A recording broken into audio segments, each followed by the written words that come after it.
Bonsoir à tous, je suis heureux de vous retrouver. Je suis Benoît Huguet, cofondateur du Journal du Coin, et aujourd'hui je vous retrouve pour un live en compagnie de Cyril.Lens, qui est un spécialiste de la défi, un grand amoureux de la défi, qui organise notamment, co-organise les meet-up Défi France à Toulouse. Donc tu as une activité chargée, je crois que tu as fait pas mal de présentations ces derniers temps. Et ce soir, tu me fais l'honneur de nous présenter le protocole FX Protocol, justement. Et tu vas nous expliquer pourquoi ce protocole en particulier a retenu ton attention. Mais avant ça, en attendant que les gens nous rejoignent, je te propose que tu nous fasses un petit tour de piste, ta vie, ton œuvre, comment tu en es arrivé au crypto, le déclic, quand, pourquoi, tes coups de génie, tes erreurs, quelques confidences aussi, tu sais, on est toujours friand de confidences. Je sais Voilà, que t'aimes n'hésite bien. pas. Pour avoir regardé ton live quelques fois, je sais que t'aimes bien les trucs croustillants. Donc, Ah oui, oui, on va oui. Moi voir. j'aime autant les coups de génie que les trucs idiots, hein. Tu sais, l'un ou l'autre me vont très bien. Mais on apprend des trucs idiots, c'est ça. S'il y a Oui. bien un intérêt dans les trucs idiots, c'est qu'on en apprend quelque chose. Ben oui, mais tout d'abord, je tiens à te remercier pour ton invitation. Ça me fait très plaisir d'être ici. Ma vie, mon œuvre, je ne sais pas trop par où commencer. J'ai un peu plusieurs vies, pas mal de centres d'intérêt. Ces dernières années sont pas mal focalisées sur la DeFi. Je pense que je peux expliquer. Bon, j'ai découvert moi les cryptos au départ dans des articles de Corben. Je lisais Ah oui. beaucoup de blog à une époque. Et quand il a parlé de Bitcoin, j'ai trouvé ça très intéressant. J'étais assez jeune et j'avais pas beaucoup de sous. Et j'ai pas compris qu'on pouvait en acheter des fractions. Donc j'ai mis ça de côté. Je m'en suis mordu les doigts ensuite. Mais je m'y suis mis un peu plus sur le bull 2017, où là, ça a été mon bull market test un petit peu, où j'ai acheté des trucs un peu au hasard. Je les ai pas vendus, comme beaucoup de gens. Et puis j'ai un peu décroché. Et je suis revenu sur ce qu'on appelle le DeFi Summer, donc à l'été de... Oh, attends. Ouais. J'ai fait une mauvaise manip, excuse-moi. C'est bon. Tu parlais du Ouais. défi Summer. C'est quand tu as fait ta grande entrée dans la défi, je pense. Ouais, c'est ça. Parce que moi, Été en 2020. tant qu'investisseur, Ouais, été 2020, c'est ça. C'est ça, c'est ça. En tant qu'investisseur, j'ai appris à remarquer que j'avais une appétence au risque au départ assez limitée. Alors, ce qui peut Ah ouais, paraître ok. assez dingue pour l'investisseur qui fait pas de crypto du tout, quand on sait qu'on fait de la DeFi, pour eux, ça peut paraître extrêmement risqué. Mais moi, j'ai une appétence au risque et à la volatilité de base qui est pas énorme. Tu es Et du coup, ce qui m'a conservateur. beaucoup séduit, ouais, je suis assez conservateur. Ouais, ouais. Et ce qui m'a assez séduit dans la DeFi au départ, c'est la possibilité de faire du rendement sans forcément s'exposer à la volatilité du marché. Ok, super. Alors j'ai appris petit à petit avec le temps à mieux gérer mon risque et tout ça, puis à m'exposer un petit peu plus. Mais au départ, c'est vraiment pour ça que je suis arrivé. Et quand j'ai découvert les mécanismes de la DeFi, les valeurs derrière, et ben en fait, ça m'a vraiment passionné. Donc j'ai beaucoup documenté, et notamment grâce à la communauté DeFi France, qu'aujourd'hui je représente à Toulouse. Au départ, j'étais comme la plupart des membres de DeFi France, un simple lecteur qui lisait tout ce qui se disait, qui essaie d'aller poser des sujets, pour tester des choses, pour comprendre comment ça marche. Et puis ça m'a passionné, et puis à force de comprendre, j'ai eu envie de partager ce que j'avais compris. Et c'est pour ça que je me suis un petit peu plus investi d'abord au sein de DeFi France, en organisant les meet-up toulousains, donc tous les mois, des meet-up sur la DeFi et sur les cryptos en général. Alors c'est plus axé écosystème Ethereum et DeFi, mais c'est de plus en plus général. D'ailleurs, on ouvre à pas mal de sujets. Et c'est tous les mois à Toulouse. Et puis, comme ça m'a amené à rencontrer pas mal de gens, et notamment à intervenir au sein de Alira, qui est l'école blockchain, sur la formation DeFi, et puis à aider des protocoles. Et donc là, en fait, moi, j'ai découvert le protocole FX ou FOX, tu peux l'appeler comme tu veux, FX protocole. Ok. Au départ, je l'ai découvert, j'avais lu le white paper quand il est sorti, ça m'avait assez intéressé, et puis en fait, j'étais en panne de sujet pour le meet-up de septembre à Toulouse, tu vois, et puis je me suis dit, tiens, pourquoi pas le faire moi-même. D'habitude, je fais venir des intervenants, là, j'avais pas d'intervenants, j'étais pas à l'arrache avec les vacances. Je me suis dit, allez, je vais présenter un truc moi-même. Je me suis dit, ce protocole qui est assez ingénieux, je vais le présenter. Et puis c'est là que j'ai un peu plus mis les mains dans le cambouis, et j'ai réalisé qu'il y avait c'était un vrai changement de paradigme qui me séduisait énormément. Et donc, quand je leur ai publié le meet-up en fait sur la DAO, ils m'ont proposé de leur filer un petit coup de main. Donc aujourd'hui, je leur file des coups de main, et ça me plaît beaucoup. Ben écoute, tu as Ouais, eu le nez creux parce que moi j'ai regardé, alors tu sais, bêtement, hein, j'ai commencé par regarder l'appréciation des cours. Donc il a un token, tu nous en parleras, hein. Il y a un token ouais, maison qui s'est bien apprécié. Je crois que tu l'as présenté en ah, plus au tout début, donc avant la hype, hein. Et donc moi je serais, ben écoute, tu vas passer de toute façon au plat de résistance qui est présenté sur le protocole. Mais avant, donc moi j'ai renoté deux choses. Donc déjà ton aversion au risque qui peut paraître très surprenante quand on s'adresse à quelqu'un qui est dans la crypto. Figure-toi que j'avais déjà rencontré un spécimen de ton espèce que je salue, si jamais une voix, c'est Marco de Bitcoin.fr qui s'était intéressé très tôt à Bitcoin. Et il m'a dit, mais pourquoi tu t'es intéressé? Mais parce que moi, en fait, je suis particulièrement prudent et il trouvait le système fiat trop risqué. C'est-à-dire que donc lui, il ouais. avait qu'une peur, c'était, je sais pas, que se faire diluer son capital, son épargne, se Mm. faire saisir. Enfin, tu vois, tous ces risques qu'on peut retrouver monétaires. Et dans Bitcoin, il avait trouvé une nouvelle forme d'or numérique qui, pour lui semblait en fait beaucoup moins risqué que le système fiat. Et en fait, il m'a dit non, non, non, mais moi, je suis dans Bitcoin parce que je suis prudent.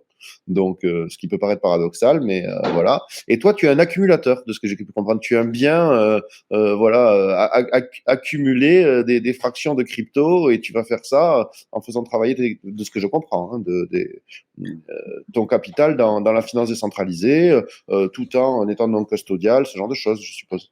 Ouais, c'est ça. Disons que quand tu as certaine aversion au risque ou que tu n'es pas à l'aise avec la volatilité dans n'importe quel type d'investissement, en fait, bah, avoir une approche de rendement, c'est un petit peu plus sécurisant parce que tu te dis, le rendement, c'est quelque chose de sûr, c'est 1 euro aujourd'hui, c'est pas 1 euro demain. Alors que l'approche spéculative, bon, bah, si tu fais un pari et si t'as pas une très bonne gestion du risque, bah, tu sais pas trop, soit ça monte, soit ça Oui, mais descend, hein. Je ouais, préfère. mais alors, ouais, mais tu sais que dans les cryptos, moi j'ai vu toutes sortes de rendements. C'est-à-dire que ça, parce que ça Ouais, dépend d'où vient le rendement. C'est-à-dire que j'ai vu des rendements qui provenaient de l'inflation. exactement. Il y a des chiffres absolument aberrants. Donc il y a tout. Et je suppose que tu as navigué dans ça. Mais moi je voulais reprendre une phrase de Warren Buffett et je te suis. C'est que le risque provient de ne pas savoir ce que l'on fait. Donc je dirais Ouais. effectivement la défi, ça peut paraître très risqué et ça peut faire très peur aux gens. Ce que je peux comprendre quand on regarde ça de très loin. Mais si on s'y penche comme toi, qui a découvert une véritable passion dans la finance décentralisée, et quand tu commences à savoir à peu près ce que tu fais, effectivement, je suis d'accord Mm. avec toi que tu peux faire fructifier ton capital étonnamment, sans prendre des risques inconséquents. En tout cas, Exactement, parce que l'idée justement, c'est que bah, tu peux vérifier ce qui se passe et du coup, tu peux mesurer le risque. Et donc, tu peux. Et c'est vraiment ça qui est important dans la DeFi, c'est que tu as un changement de paradigme, puisqu'en fait, la responsabilité de tes fonds, elle te revient à toi, enfin, dans tous les cryptos de manière mhm. générale d'ailleurs. Et du coup, bon, bah, effectivement, tu n'as personne auprès de qui te plaindre s'il y a un problème. Mais par contre, si tu comprends, et c'est là que c'est vraiment important de comprendre ce que tu fais en DeFi et comment fonctionnent les protocoles, quels sont les différents niveau de risque, mais si tu les comprends derrière, c'est plus facile d'accepter un risque si le rendement te semble le rémunérer suffisamment en fait. Ok. Bon, écoute, eh ben, c'est très bien pour ces petites présentations. Est-ce que tu passes au plat de résistance et donc ta trouvaille? Donc, pourquoi tu en es arrivé à présenter FX protocole ou FOV protocole? J'ai pas très bien compris comment tu le prononçais, mais Ouais, tu le feras mieux que moi. Comment tu en es arrivé à pourquoi ce protocole en particulier? Et, euh, ouais, ok. et n'hésite pas. Est-ce que tu veux que je partage ton écran?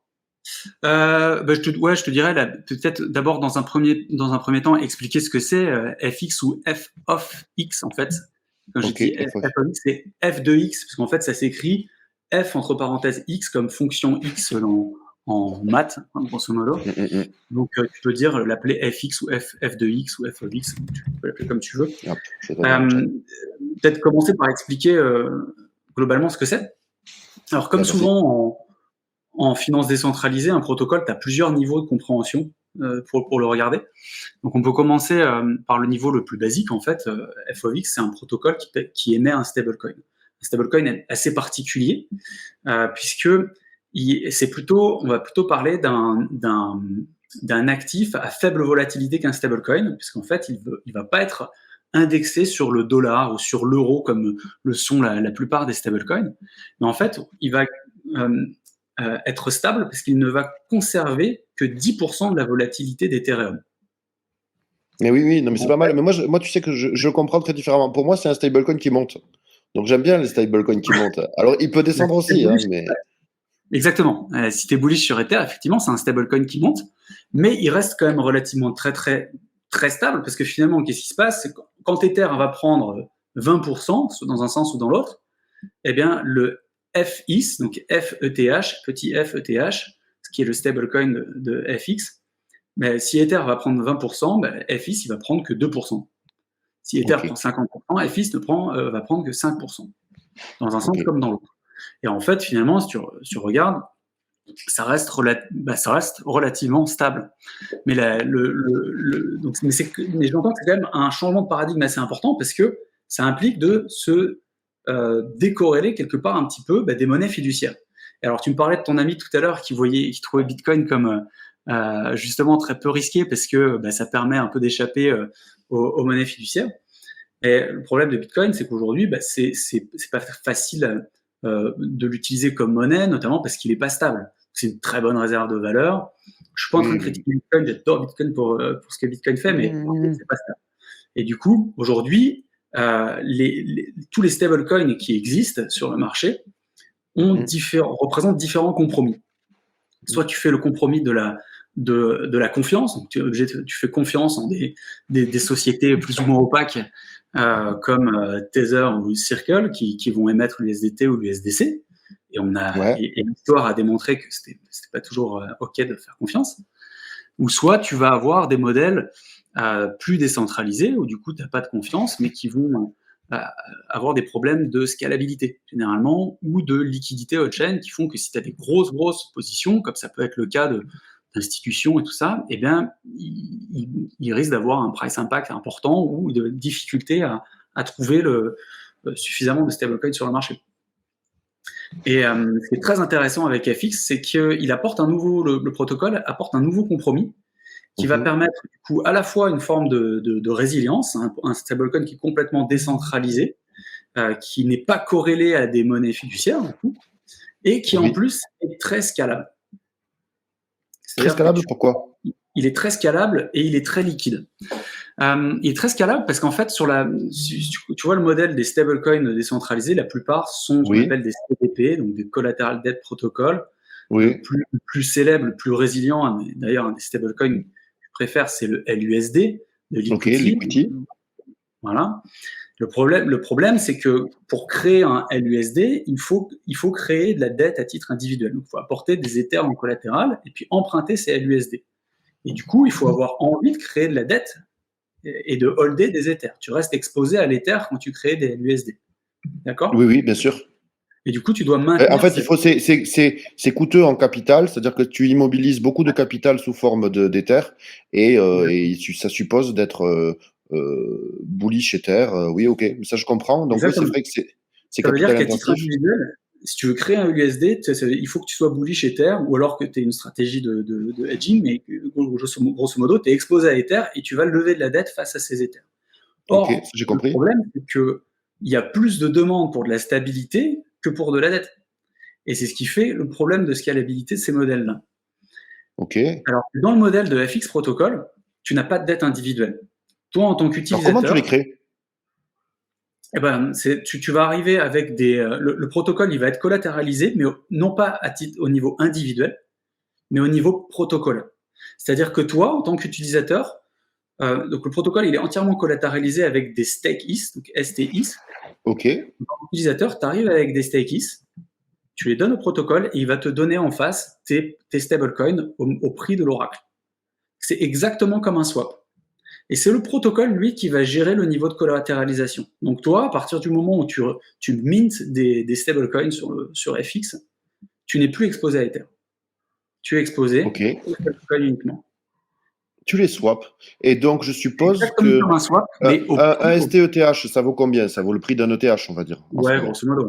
Ouais. Ok, ça vaut, j'en sais rien. On va aller voir combien vaut Ether en ce moment. $2300. Combien t'as dit ? Ça va être dans les $2300, quelque chose comme ça. Ouais, bon, t'es généreux. Bon, c'est 2220 en ce moment, mais disons 2200. Ok. Ouais. Et là, qu'est-ce que c'est le stablecoin de FETH, il doit être à $1,02, quelque chose comme ça. Ok. Et donc, du coup, si j'arrive avec 2200, avec un Ether, ils vont me donner plus ou moins 2200 FETH ? Ouais, il va te donner des FETH au prix de 1,0214 FETH en dollars. Okay. Et en fait, quand je te dis que c'est du coup très liquide, c'est que à chaque fois que tu vas obtenir des FETH en utilisant le protocole, Ouais. tu swaps finalement au prix de l'oracle, exactement comme sur un protocole synthétique. Je sais pas si tu es familier avec Synthetix par exemple, mais Plus ou moins. en fait, tu swaps le protocole, il va prendre tes STETH pour les mettre en collatéral, il va calculer à cet instant-là le prix du FETH et il va te les Mhm. donner à ce prix-là. Il Ok. n'y a pas d'histoire de slippage, etc. Tu vas avoir un petit frais de mint qui est de 0,25%, et c'est tout. Ok. Et puis, bien sûr, les frais de gaz, dont on parle beaucoup en ce Ouais. moment. Et quelle que soit la somme, quelqu'un qui serait très riche et qui arriverait avec, je sais pas moi, 1000 ou 10 000 Ethers, il va pas casser la machine? Quelle que soit la somme. Quelle que soit la somme, ok. Ouais.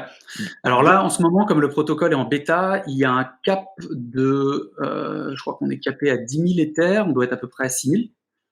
Donc effectivement, si tu arrives avec 10 000, là, tu vas être capé, mais à terme, il n'y aura plus de cap. Ok, bon, 10 000 Ethers, c'est bon. Je pense que moi, ça va me laisser un peu de Bon, marge, hein. Je veux bon dire, c'est ça bien. va aller. Ça Mais va je vais aller. pas J'y y aller. travaille, hein, mais j'y travaille activement, mais. Du Euh, coup, voilà. Donc là, en soi, sur la scène des stablecoins, finalement, ça apporte un changement de paradigme qui est vraiment intéressant, à la fois pour le côté scalabilité donc le compromis scalabilité et décentralisation, que je trouve très intéressant. Et puis moi, j'aime aussi beaucoup le changement de paradigme où tu te dis, OK, bah, ce stablecoin, il repose pas sur une économie de banque centrale, il repose complètement sur l'économie d'Ethereum. Donc si tu crois que l'économie d'Ethereum est bien foutue, bah, tu peux être plus à l'aise pour finalement aller chercher de la stabilité qui repose là-dessus, plutôt que sur un système qui imprime en masse. ok, non, non, mais je comprends. Et Après, ça tu nous fait, montrerais le protocole là? yes, avec plaisir, avec plaisir. Hop, je t'ajoute un peu. Euh, alors c'est important quand même de parler. Donc là, j'ai parlé du stablecoin, Ouais, ouais, bien sûr. mais ceux qui suivent un petit peu la DeFi, ils doivent se dire, attends, mais comment ils font pour maintenir une volatilité limitée à 10%? Donc ça, ce qu'il faut bien se dire, c'est que c'est la Oui. priorité absolue du protocole, c'est de maintenir cette volatilité sur FIS, qui est le stablecoin, à 10%. Et pour que ce soit possible, il faut une contrepartie en face. Et la contrepartie, c'est l'autre token qui s'appelle le XIS, XEther. Mhm. Je ne sais pas si tu partages déjà mon écran ou pas. Ouais, je partage ton écran là.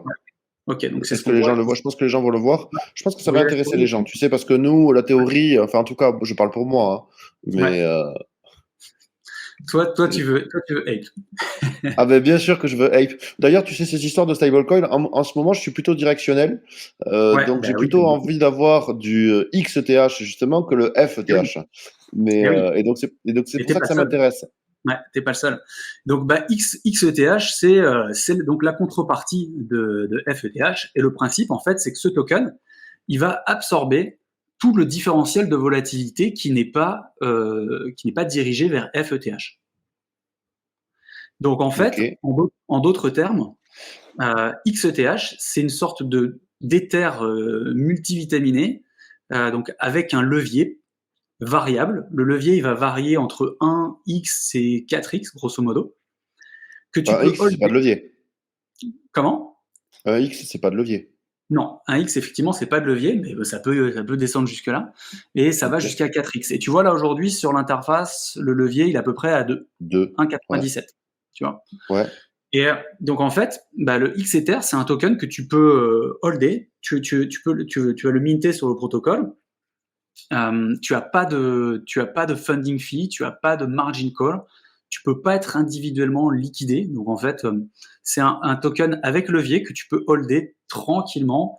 Alors ça me plaît Ouais, beaucoup et je me permets de te couper, mais comment tu yes, le mintes? C'est exactement pareil que pour le. En fait, c'est que tu arrives, tu déposes des STETH et tu ouais, choisis ce que tu veux ou pas? exactement, exactement. Tu vois là sur l'interface, quand tu arrives dessus, là bon, là, c'est Oui. la page d'accueil. Tu vois ici, tu as Ouais. mint ou redeem. Ouais. Tu vas sur Mint, tu choisis le token avec lequel tu arrives. Alors, Ouais. si tu utilises l'interface du protocole, je te recommande de le faire uniquement avec du STETH. Et Ok. je vais vous donner une autre astuce pour le faire sans trop vous prendre la tête à partir de n'importe quel token. Ok. arrives avec tes ST-ETH et puis tu choisis soit des FETH, soit des Bon, XETH. on prend pas les stablecoins là. On est bien d'accord qu'on va aller sur le XETH sans trop se poser de questions. C'est Ah, tu fais comme tu veux. et, Tu fais comme tu et on veux. va et on Est-ce qu'il va faut vivre pas une oublier que aventure. le leverage, ça marche dans les deux sens. Tout dépend de ton horizon de placement.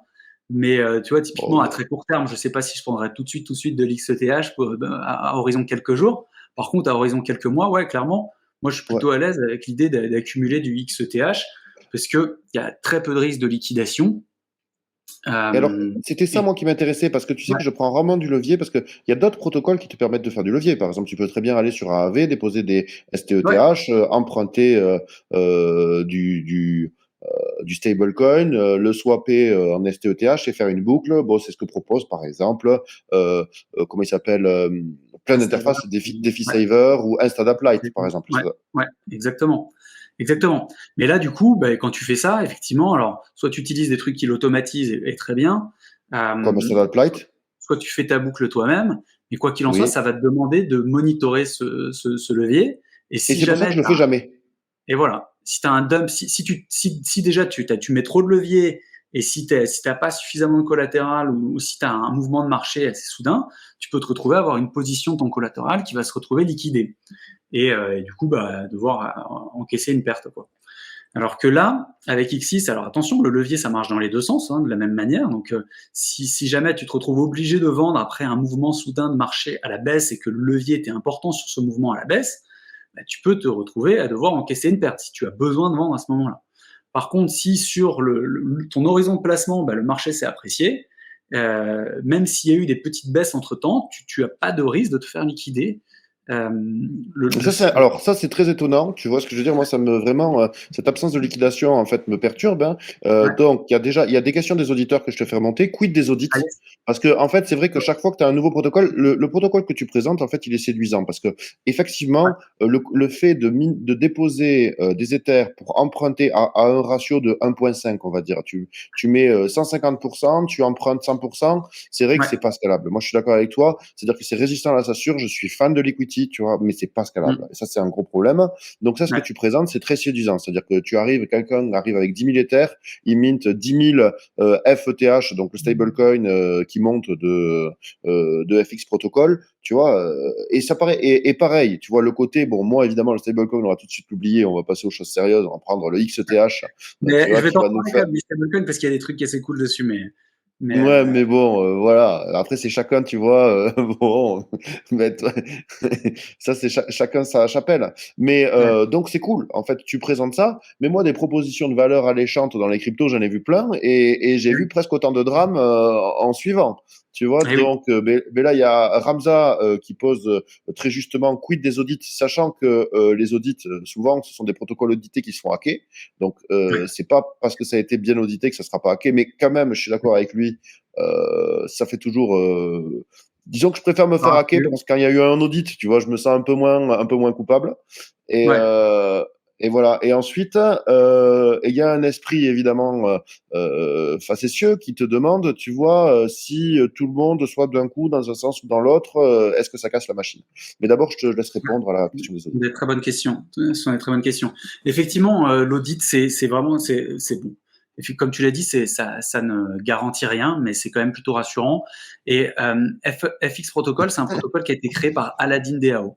Aladdin DAO, c'est Ouais. une team de développeurs qui est présente depuis bien 3 ans maintenant dans l'écosystème. Ils ont déjà créé 2 protocoles précédemment, assez proches de l'écosystème Curve, qui s'appellent Concentrator et Clever, Mhm. qui n'ont jamais eu de problème. Et là, c'est leur troisième protocole qui a, à mon sens, une envergure bien plus importante que les 2 premiers.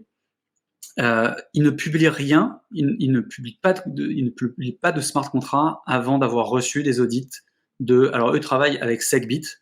Et si tu vas sur la doc, je ne sais pas si tu vois aussi, ou ouais, je Oui. pense que vous voyez. Hein. Là, je vois ton Donc, écran. On voit ton écran. j'étais sur la doc, j'ai fait une petite recherche audit, et tu les trouves tous. Ils sont tous là, ils sont tous sur le GitHub, tout est public. Tu peux aller voir. Alors un audit, ça a de l'intérêt hein, si tu vas voir. Hein. Donc il faut aller le voir parce que parfois il y a des audits qui sont publiés, mais dessus ils disent qu'il y a il y a des vulnérabilités. Hein. Il faut les Non, lire. mais depuis quand tu lis les conditions générales de vente, toi? C'est quand même. Mais Qu'est-ce que bon c'est que voilà, ces grosso histoires? modo, c'est une équipe, c'est une team qui est alors anonyme. C'est important de le savoir aussi parce qu'il y a des gens qui peuvent être réfractaires. C'est une équipe qui est anonyme, mais qui est là Tu depuis sais, quelques temps. Bitcoin est porté par une équipe anonyme, donc ça, C'est vrai, en c'est vrai, fait, c'est vrai, tout à fait. Mais qui est plutôt prudente, et même dans leur approche de manière générale, ils sont plutôt dans une approche long terme dans tout ce qu'ils font. Et c'est d'ailleurs en tout cas, Aladdin, tu vois, la team Aladdin a un bon track record avec plusieurs protocoles à son actif. Moi, tu as exactement. présenté Concentrator. Je me Ouais. souviens, qu'est-ce que tu as dit avant? C'était Clever, Clever. Clever, et maintenant FX. Ok, super. Donc, ils sont respectés dans le milieu. C'est vrai que, voilà. Et ils sont anon, tu vois. Bon, mais ça, moi, écoute, ça leur donne un petit Ils sont cachet. anonymes, ils sont Donc, un peu ça donne partout un dans le petit monde. vernis sulfureux qui n'est pas pour me déplaire. Très Non, bien, mais très dans bien. une optique de résistance à la censure, en fait, je pense que moi, je préfère, figure-toi, les protocoles anon, parce que les vrais innovateurs seront nécessairement anonymes, parce que si tu fais des choses qui dérangent, tu seras persécuté, non pas, on ira te chercher toi, tout simplement parce que ton protocole, un imbécile, je veux dire, de la SEC aura dit, on n'a pas le droit de faire un token qui reverse, par exemple, les dividendes enfin, tu vois, les Ouais, fees les générés par revenus. le protocole. Par exemple, ça serait un Exactement. securities. En fait, Ouais. bon, ce bon monsieur, je veux dire, de la SEC, a le droit de penser ce qu'il veut, mais moi, il m'ennuie, tu vois. Et donc, je suis bien content qu'il y ait une équipe d'anonymes qui n'écoute pas ce corbeau de malheur et qui propose un produit innovant sans se préoccuper, je veux dire, c'est permissionless, en fait, ça a une signification, ça veut dire ne pas demander la permission.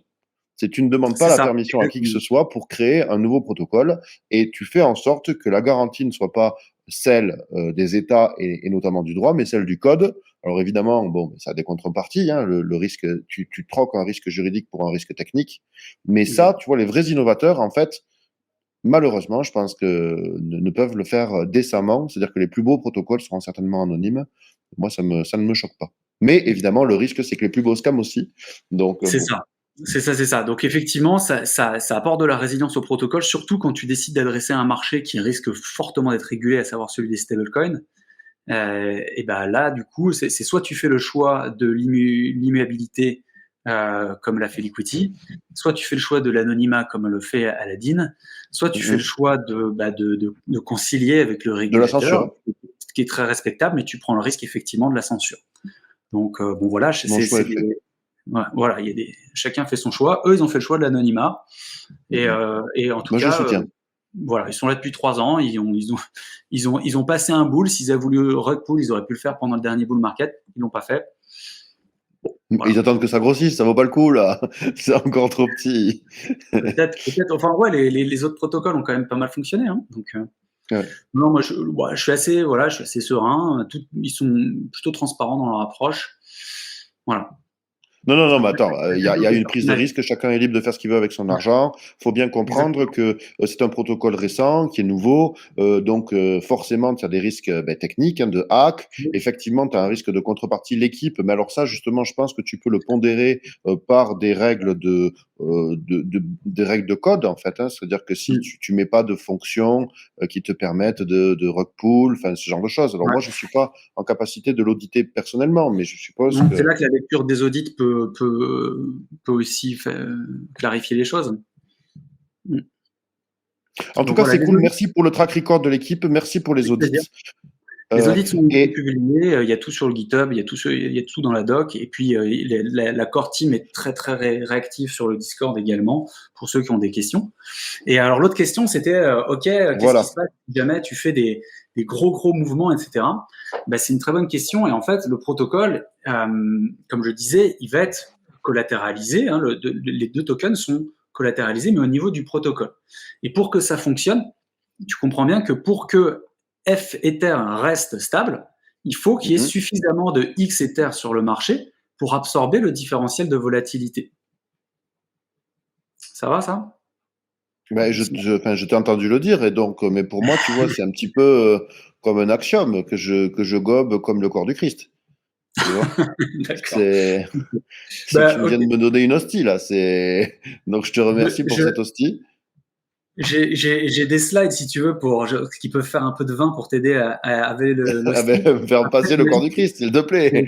après, si tu veux pas qu'on rentre trop dans les détails, parce que c'est un peu plus technique, je Mais non, peux mais les... disons que l'hypervolatilité de l'un absorbe l'absence de volatilité de l'autre. Donc, ça, C'est ça. je l'ai entendu. Donc en fait, est-ce que je l'ai compris? C'est une autre chose. Mais... en fait, moins il y a de X Ether sur le marché, plus ils vont être, par rapport à un même nombre de F Ether, plus ils vont être individuellement volatiles. Et donc, en fait, pour absorber toute la volatilité sans que ce soit trop volatile et donc sans qu'il y ait un risque que X Ether se retrouve subitement à zéro au moindre petit mouvement d'Ether, il faut qu'il y ait suffisamment d'X Ether en circulation pour absorber la volatilité de F Ether. Et donc, ce que je suppose, peut-être que je me trompe, mais c'est que la somme de l'un et de l'autre font plus ou moins...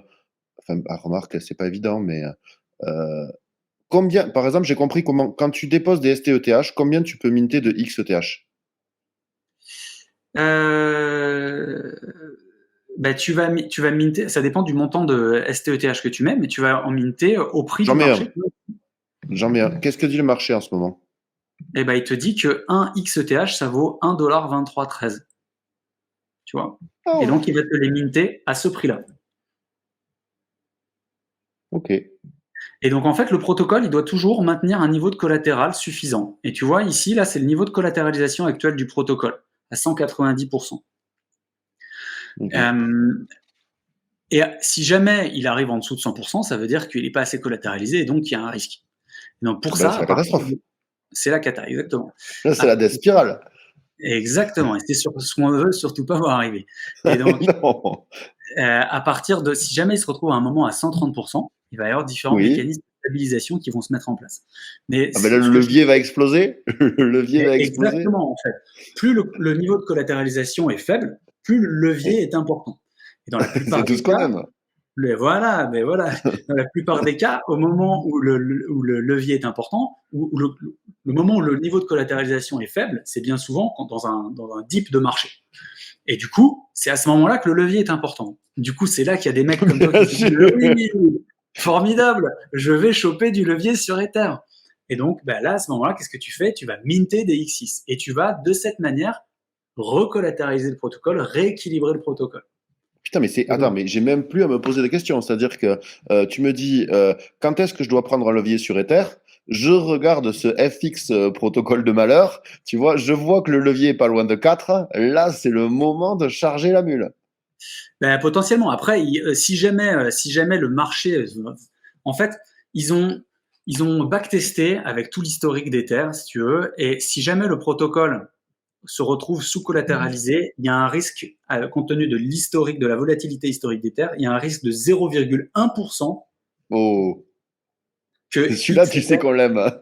Voilà, c'est le risque que XEther aille à zéro, qui voudrait dire que le protocole ne fonctionne pas. Il est de 0,1% compte tenu de l'historique de la volatilité d'Ethereum. Si jamais, à partir du moment où le protocole se retrouve en dessous de 130%. Donc, il faut savoir quand tu t'exposes à XEther que c'est ce risque-là que tu prends. Mais le risque, justement, c'est pas le cap. Regarde, il y a quelqu'un qui te dit ça reste capé à 4%. Donc, à un moment donné, tu vois, le levier peut corriger jusqu'à un certain point. En fait, non, parce que en fait, ce qui va se passer à ce moment-là, quand tu arrives à 4%, le protocole, il se retrouve, c'est le moment où il est à 130% de collatéralisation. Et à ce moment-là, tu as des mécanismes de stabilisation qui vont se mettre en place.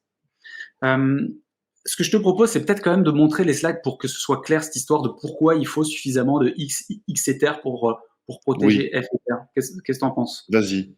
Ouais. Vas-y, assomme-nous. Normalement, c'est assez ludique et vous me dites. Je vois pas les questions du coup, effectivement, je te les fais remonter. Il y a merci Père Cyril. Il y a un auto-swap alors pour rééquilibrer. Donc ça, c'est les mécanismes de rééquilibrage. Et ensuite, il y a quelqu'un qui fait très justement remarquer ce que tu disais en préambule, que ça fait penser à Synthetix. Alors, avec un mécanisme de mint ou de burn d'USD et un collat à 500%. Alors ça, je suis pas en capacité de commenter, mais est-ce que quand j'affiche la question, tu la vois à ton écran? Non, parce qu'en fait, là, je suis plein écran sur les slides. Là. Allez, go. Mais effectivement, ça fait penser à Synthetix, sauf que Synthetix, ça fonctionne sur un système CDP où tu mets leurs propres tokens en collatéral, des SNX. Et, et voilà, exactement. La V3 va accepter d'autres collatéraux, mais ce ne sera pas sur mainnet et ça restera du CDP. Donc, oui, ça ne change rien. Voilà, ça ne change rien, exactement. Donc en fait, voilà, comment ça fonctionne? C'est un truc que j'avais présenté justement en septembre sur le meet-up DeFi France. L'idée, c'est que tu mets des ST et ETH en collatéral. Voilà, ça je le comprends. Et que le protocole, il va avoir tous ces ST-ETH dans ce qu'on appelle une réserve globale.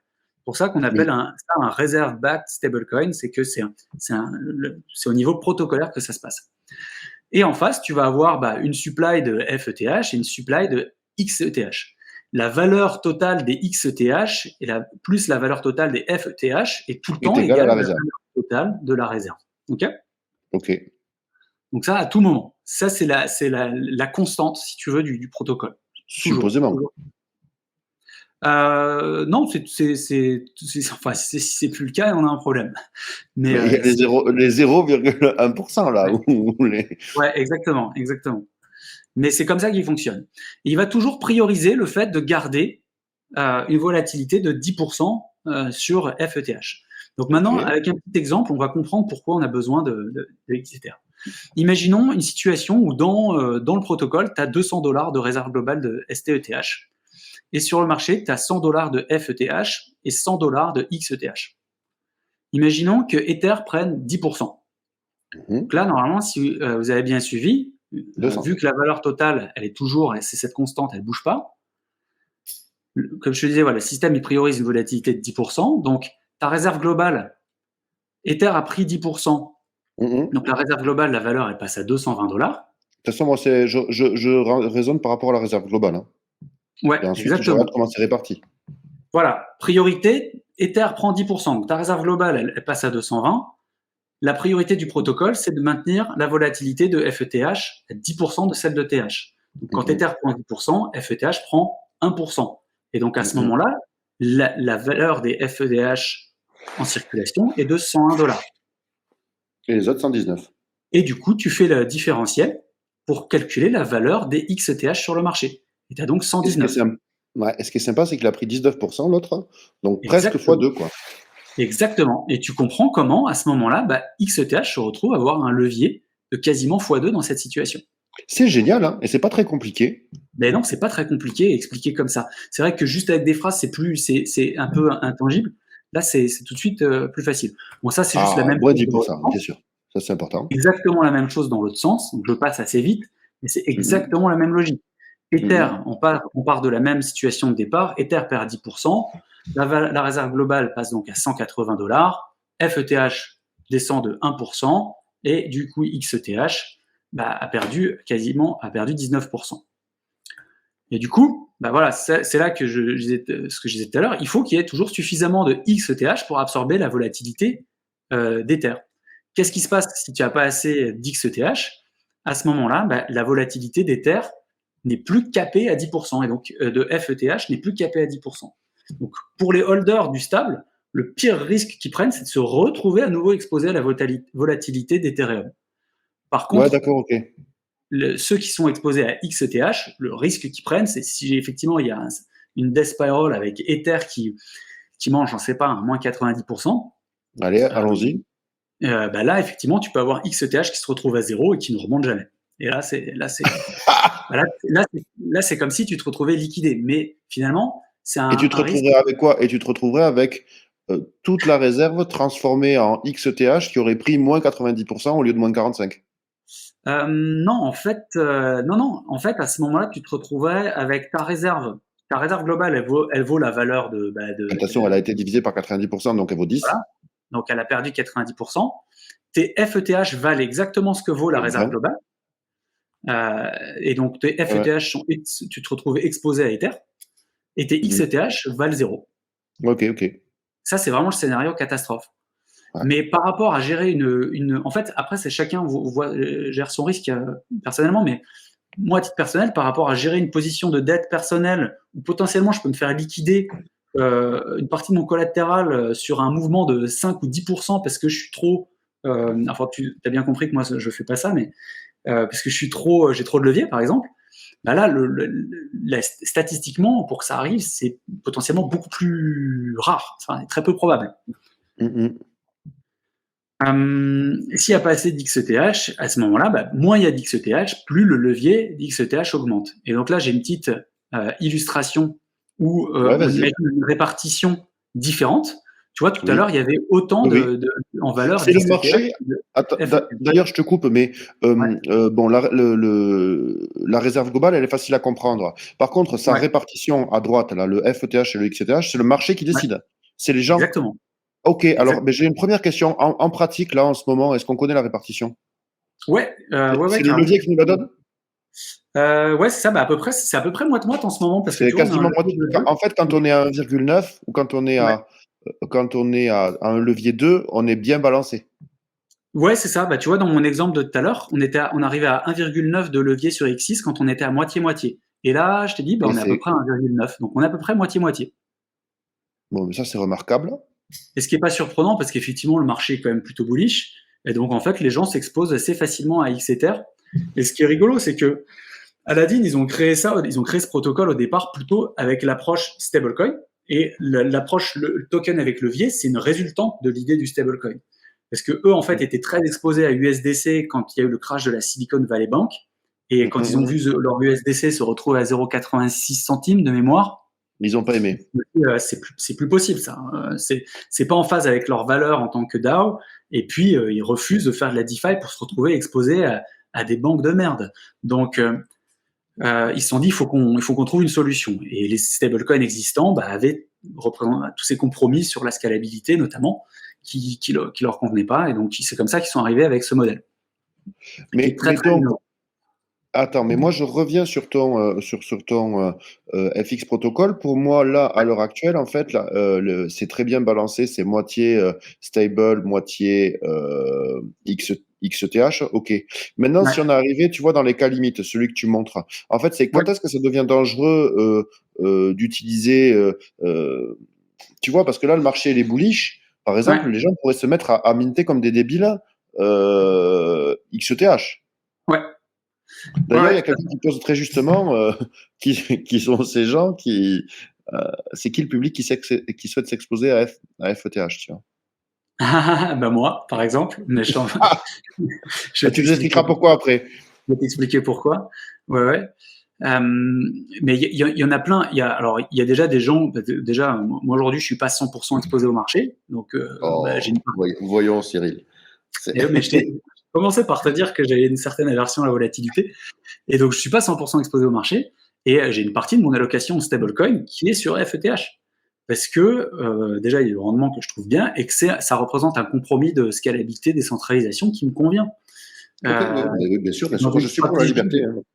Et dans une stratégie de diversification d'exposition au stablecoin, pour moi, c'en est un qui est très bon, parce qu'en plus de ça, il repose sur l'économie d'Ethereum derrière, et qui est une économie dans laquelle, personnellement, je crois. Et donc, il y a plein d'autres gens, que ce soit des asset managers, soit des DAO, qui peuvent être intéressés et qui ont besoin d'une exposition stable parce que ils ont des dépenses au quotidien, de faire ce choix de diversification du capital plutôt que d'être 100% Non, exposé mais à bien une sûr, volatilité. on a besoin, je veux dire, si tu prends l'économie en général, tu vois, et tous les participants, que ce soit les individus, les entreprises, les institutions, tu peux avoir besoin d'une réserve en capital stable, tu vois, plus ou moins stable. Ouais, Un exactement. commerçant, je veux dire, un commerçant, ça va pas forcément le faire rigoler d'avoir toute sa trésor, je veux dire, en XETH, tu vois. Je Eh pense que ben non, clairement, voilà, clairement. à la limite une partie de ses profits pour rigoler, oui, mais Ouais. quand il s'agit de payer tes employés, tes coûts de production, tes machins, bon, t'as peut-être pas C'est envie de jouer ça, sur c'est ça. Donc il y a donc, toujours besoin bien de sûr. scalabilité. Et d'ailleurs, quand tu regardes le marché des stablecoins, c'est une part conséquente du marché des cryptos en market cap. C'est même énorme. Donc là, ouais, ce qui est important de comprendre, c'est ce petit exemple. Je l'ai pas pris au hasard. C'est quand tu Allez, regardes, quand tu as cette répartition je là, remets en plein écran, c'est parti. ouais. Ah ouais, ok. Quand tu as cette répartition-là, donc avec la même valeur de réserve, mais mettons que tu aies $155 de FETH Mmh. sur le marché et $45 seulement de XETH, donc moins Allez, 3 pour 1, d'XETH. plus ou moins 3 pour 1. Imaginons pareil qu'Ether prenne 10%. Ta réserve, comme tout à l'heure, elle passe à 220. FETH, il prend donc 1%, comme d'hab. Et XETH, la valeur passe à 63,45. Et là, tu te retrouves avec un levier x4. El famoso. El famoso. Exactement. Ok. Et du coup, quand tu fais le calcul de la valeur de la réserve globale sur la valeur des FETH en circulation, tu as ce qu'on appelle le collateral ratio qui était affiché tout à l'heure sur l'interface du protocole, à 1,3. Et si jamais, en fait, tu te retrouves avec moins d'XETH, à ce moment-là, tu es d'accord que le levier se retrouve plus important. Et à ce moment-là, le collateral ratio se retrouve en dessous de 1,3. Oui. Donc, le protocole est pas suffisamment se rapproche du 1 qu'on ne veut surtout pas voir arriver. Oui. Et c'est pour ça qu'à ce moment-là, tu as un mécanisme de stabilisation qui va se mettre en place pour faire en sorte d'inciter les gens. Non seulement déjà, il y a des gens comme toi pour qui le levier x4 suffit à les inciter à minter du XETH. C'est énorme déjà. Et ouais, c'est énorme. Mais il va y avoir tout un mécanisme d'incitation à minter davantage de XEther. Allez, vas-y. Qu'il y ait plus de XEther face au FEther sur le marché. Quels sont ces mécanismes? Alors, il y a un mécanisme qui va se faire avec les fees, puisque déjà, il va être impossible de minter du FETH à ce moment-là. Tac! On retire les withdraws là. C'est. Non, je plaisante, mais. Non, effectivement, à ce moment-là, tu ne peux plus minter de FETH. Impossible. Oui, ben. Tu peux récupérer tes SETH face au FETH avec aucun frais de rédemption. Tu peux minter tes XETH avec aucun frais de mint. Oui. On dirait l'épargne fléchée du gouvernement. C'est-à-dire que là, on est en train de flécher l'épargne vers braves gens. Mais ouais, mais XETH, s'il vous plaît, et vite. C'est des incitations. Ouais. Et tu augmentes les frais de rédemption pour le XETH. Donc, en fait, voilà, là, tu as. Voilà, on n'a pas tout à fait gelé le withdraw de XETH, mais on sent qu'on n'en est pas loin. Ouais. Alors, moi, j'avais retenu que c'était gelé. Faudrait que je vérifie. Mais à revérifier dans la doc, mais je sais plus si c'est gelé ou si tu slash, un slashing, c'est tout aussi efficace. Non, gelé, ce serait costaud. Mais grosso modo, les frais que ça représente, c'est ça. C'est qu'aujourd'hui, quand tu veux minter ou redeem du stable et que le protocole est en fonctionnement normal, donc collatéral au-dessus de 130%, ça te coûte 0,25 au mint, 0,25 au redeem. Comme voilà. Pour les XETH, ceux sur lesquels tu fais du levier, c'est 1% au mint, 1% au redeem. Si jamais le protocole se retrouve en dessous de 130%, pour t'inciter finalement à redeem tes F et à minter des X pour rééquilibrer le ratio X par rapport au F, tu vas pouvoir redeem gratuitement tes F, tu vas pouvoir minter gratuitement tes X. Donc non seulement tu as un levier de dingue, mais ça ne te coûte rien de les acquérir. Et par contre, si jamais tu veux les redeem dans cette situation de marché où le protocole commence à être sous-collatéralisé, ça te coûte très cher de les redeem. Ça te coûte 8%. Donc tu as intérêt à avoir fait du profit à ce moment-là. Voilà, grosso modo. Et après, au pire, il y a toujours la liquidité sur les DEX externes si jamais tu veux swapper. Et il y a un autre mécanisme et qui est important d'introduire là parce que ça va me permettre d'aller vers. Je te disais qu'il y a plusieurs manières de voir le protocole. Le premier niveau, c'est de voir comme un protocole de stablecoin qui est scalable et puis qui est décentralisé. Et ça va me permettre d'introduire le deuxième niveau de perception du protocole. C'est en expliquant cet autre mécanisme de stabilisation qui s'appelle la rebalancing pool. La rebalance pool, je vais remontrer peut-être le protocole. C'est ici. Dans la rebalance pool, tu vas pouvoir staker tes stablecoins. Tu vas pouvoir les déposer dedans. Et quand tu les déposes, tu vas percevoir du yield. Et ce yield, il vient de deux sources. La première source, c'est le yield. Comment ? STETH. STETH, exactement. C'est-à-dire que tout le protocole, il a en réserve des STETH. Et là, en ce moment, on voyait qu'il y a 50% de FETH, 50% d'XETH. Quand tu mets des FETH dans la réserve, tu récupères 75% du yield de toute la réserve, y compris celle qui back les XETH. Ok. Donc, tu poses des stables et tu vas récupérer le yield du sous-jacent. Et donc aujourd'hui, ce yield en STETH, ça doit faire à peu près du 10-12%, alors que STETH, quand tu es exposé à Ether, tu dois faire du 4%, quelque chose comme ça. Donc tu as un yield qui est boosté par rapport au yield sous-jacent. Et en plus de ça, tu vas avoir des émissions du token de gouvernement. On y vient, celui-là. Donc tu as du RIV, c'est déjà quand même plutôt sympa pour un yield stablecoin. Oui. 100% real yield. Et en plus de ça, tu vas avoir des émissions. Donc, tu vas avoir des cadeaux, quoi, grosso modo. Plus l'appréciation de l'Ether. Hein, Oui, alors qui est légère, puisque là, tu es en de FETH. 10%. Oui, mais qui est 10% de la volatilité. Ouais, c'est ça. 10% de la volatilité. Donc là, en ce moment, tu vois, typiquement, tu fais. Alors là, c'est pas encore le rythme de croisière. Ils ont fait ils ont créé ces nouvelles rebalance pools il y a pas longtemps. Ouais. Et du coup, ils ont fait une petite incitation. Il y a 2000 FXN, qui est le token de gouvernance, qui sont distribués pendant un mois. Ça a commencé il y a une semaine. Donc, bah attends, ça c'est un bon alpha, ça.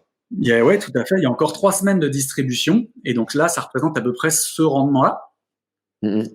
Et qui sera distribué uniquement à la fin des 3 semaines. Pour cette TVL, je suppose que si la TVL, si les gens posaient le double, le yield serait divisé par 2, non? Exactement. Ce qui est pas, ouais, exactement. Mais tu as toujours le yield des ST-ETH aussi. Et donc, comment ça va fonctionner au niveau. Alors là, tu vois l'intérêt pour le yield, que je trouve déjà. Voilà, tu me demandais pourquoi je suis exposé là-dessus. Bah, mon exposition stable, j'en ai une partie là-dessus, parce qu'en plus, ça régale pas mal, je trouve. Et surtout dans un token que j'aime bien, dans lequel je crois, auquel j'ai envie de m'exposer. À la fois le STIS que tu farmes comme le FXN. Mais pour stabiliser le protocole, en fait, qu'est-ce qui va se passer si jamais le protocole se retrouve en dessous de 130% de collatéralisation? Eh ben, il va automatiquement aller prendre les FETH qui sont là et les redeem. Ok. Donc, c'est pas mal. Hein. C'est un peu comme dans AAV, tu vois, le fonds d'assurance. Tu vois ce que je veux dire? C'est que ça va être managé par le protocole. C'est pas managé par les gens. Ouais, c'est complètement automatique et c'est plutôt proche de la stability pool de Liquity. Ça en est complètement inspiré. C'est plutôt proche de la stability pool de Liquity que du safety module d'AAV. Et alors là, tu as 2 rebalance pools différentes. Tu en as une qui va redeem en STIs, donc exactement comme si toi, tu récupères tes STIs. Donc en fait, qu'est-ce qui se passe? Là, c'est vraiment assez proche de la stability pool de Liquity. Ça va te permettre finalement, en fait, en quelque sorte, de DCA en Ether dans des dips de marché. Donc si jamais le marché continue de faire dip sur dip, bon, là, tu peux potentiellement avoir une perte et te retrouver à acheter des Ethers dont le prix continue de baisser. Mais si par contre c'est juste un dip soudain et le protocole se retrouve rapidement sous-collatéralisé, tu te retrouves à acheter des Ethers pas chers. Si le marché repart juste après, potentiellement, tu peux même faire un gain. Et il va redeem les FETH en STIs jusqu'à se retrouver à nouveau au-dessus de 130. Donc il va pas redeem, théoriquement, il va pas te redeem toute la réserve. Il va redeem que ce dont il a besoin. Donc ça, c'est une première option. Et puis pour les plus gros singes, et là je pense que ça va t'intéresser, tu as l'option XETH. Donc là, au lieu de redeem en STETH et donc de simplement réduire la proportion de FETH face au XETH, il va redeem direct en XETH. Donc non seulement il réduit les F d'un côté, mais il augmente les X de l'autre. Donc c'est 5 à 6 fois plus efficient pour stabiliser le protocole. Et toi, en tant que singe, chef singe, tu te retrouves à acheter des XETH à un levier x4, puisque le protocole est sous collatéral et sous 130. Donc, tu te retrouves à acheter des XETH potentiellement dans un dip de marché à un moment où le levier est le plus élevé. Ok. Mais ce qui est marrant, c'est que le marché n'a pas privilégié une option plutôt que l'autre. Il a l'air d'aimer les deux. Ouais, exactement. Moi, je suis plutôt surpris. Je m'attendais à ce que, par exemple, parce qu'elles ont été lancées il y a une semaine, ces pools, je m'attendais à ce que celle-ci, qui est quand même moins dégène, soit beaucoup moins rémunératrice. Et je m'attendais à ce que celle-ci, qui est plus dégène, soit plus rémunératrice. Mais tu vois qu'on a une bonne communauté de singes, parce qu'il y a plus de TVL dans celle qui est plus dégène. L'état du marché en ce moment. Je te signale qu'en ce moment, tout le monde est en train d'acheter des mêmes coins. C'est-à-dire que je ne sais pas si tu as vu les performances de Bonk, de Coq et j'en passe. Donc, je vois passer vite fait, mais je t'avoue que. Les intellectuels, il y en a 115 qui nous regardent. Amis intellectuels, on vous salue. Sinon, les autres sont en train d'acheter du Shiba Inu et n'ont pas regardé tes diapositives. Je te rassure. Ils n'ont pas lu le white paper. J'espère que je vous ai pas trop assommé avec mes Ah non, diapositives, non, mais c'est non, c'est important super, de c'est comprendre. super. Franchement, c'est C'est super. important de Attends, moi, il y a un comprendre. truc que j'ai pas bien compris, c'est dans la seconde poule, quelle est la source, l'origine du rendement des APR? Ça, il redistribue Ouais. pareil comment dire, le fruit des STETH? Ouais, c'est exactement la même. Tu as le yield des STETH qui est partagé en fonction au prorata de la TVL de chaque pool. Ok, Et tu as les FXN, où là, en ce moment, en fait, tu as 1000 FXN sur chaque pool pendant un mois. ok. Et Très bien. ensuite, Alors, à toi, terme, pour déposit, dans l'une, tu as déposité quoi? Tu as déposité du STETH dans l'une? Ici, non, là, en c'est fait, du. dans les deux, dans les deux, c'est du FETH que tu déposes. Donc, c'est le stable. Ok, c'est le global, la global réserve. Non, du C'est FETH. Tu as dit quoi? Du FETH. ouais. Toi, tu es exposé au Le FETH, stable, donc ok, c'est le le stable. stable. Et par contre, tu récupères le yield de la global réserve. Ok, et par contre, la Plus différence entre les deux, c'est ce que tu claims, c'est le withdraw. si jamais le protocole se retrouve moins sous-collatéralisé, Mhm. c'est soit en STETH, soit en XETH qui va redeem tes FETH. Et donc, c'est seulement à ce moment-là, si jamais il y a un gros dump de marché, c'est seulement à ce moment-là que tu peux retrouver une Ok. partie de ton capital qui se retrouve soit exposé à Ether finalement, Ouais. soit à X Ether, qui est celui qui est extrêmement volatile. Très bien. Alors, ben, attends, moi j'ai deux questions. Ben, j'ai chaud maintenant. J'ai deux questions simples. Qu'est-ce que tu fais? Quelle est ta stratégie à toi? Alors, moi j'aime beaucoup celle des Toi singes. qui es supposément intelligent. Mais ça, on ne le saura qu'à la fin du marché Alors, prochain. alors ça, à chacun de se faire. Exactement, exactement. On ne le saura qu'à la fin de l'aventure. Moi, je suis assez bullish Ether. J'aime beaucoup Ether. Je suis assez bullish. Donc, j'aime beaucoup la stratégie qui permet de choper du XEther. Ok, donc ce que Je tu fais, me c'est que dis dans le là, protocole, tu déposes des STETH. C'est ça? alors, tu vas minter Quelle est la première étape? Qu'est-ce que tu mintes? Qu'est-ce que tu mintes? Qu'est-ce qu'on fait là? bah, alors déjà, si jamais tu veux t'exposer, tu peux minter des XETH. Si jamais tu veux, voilà, juste prendre du levier sur Ether. Très bien. Mais si tu as Non, une mais allocation, toi, ce alors que tu as fait. moi, j'ai un peu de XETH et Mhm. j'ai une allocation en stablecoin qui est qui est dans la rebalance pool, qui me permet, si jamais là il y a un dump qui amène le protocole dans une situation avec un collateral ratio en dessous de 130, qui va me permettre d'aller minter du XETH au prix de marché avec Mais un tu fais levier partie forfait. des chefs singes. Tu fais partie des Absolument. chefs singes. Absolument. Bah alors attends, mais je vais te reposer parce que tu sais, moi je suis curieux et intrusif, j'espère pas trop. Mais disons que dans le cas, je ne demande jamais combien, mais je demande comment. Dans le capital que tu as alloué à FX Protocol, tu vois, admettons Ouais, que tu as mis 100, que ce soit 100 000, 100 millions ou, ouais, 100 centimes. Tu as mis ouais. 100. Déjà, qu'est-ce que tu as consacré au XETH et qu'est-ce que tu as consacré au FETH? Mais alors ça dépend. Là, j'ai moins de XETH parce que j'ai pris un peu de profit. Au petit joueur. Euh, Ou trader, ou trader. ouais, plutôt ça. Alors trader, comme tu l'as dit, on verra en fin de bull run si j'ai eu raison. Maintenant, moi, je serais pas surpris qu'on voit un dip et je serais sans doute le Le premier à premier revenir dans la danse. à revenir dans XETH à ce moment-là. Mais là, Et, euh, sur cette allocation et de par contre, 100 que tu aurais dédié à cette sorcellerie, parce que tu es allé dans cette sorcellerie, donc je suppose que tu as quand même déposé dedans. ouais, tout à fait, ouais. Voilà. Et à ce moment-là, tu as quand même un choix, c'est-à-dire que quand tu déposes, tu dois choisir. Tu dois choisir. Tu veux dire dans la rebalance pool, tu veux dire? Non, non, non, non, non. Quand tu Ouais, mintes initialement, tu peux minter, ouais, tu déposes, à chaque fois tu déposes des STETH, mais tu peux choisir le FETH ou tu peux choisir le XETH. ouais, tout à fait.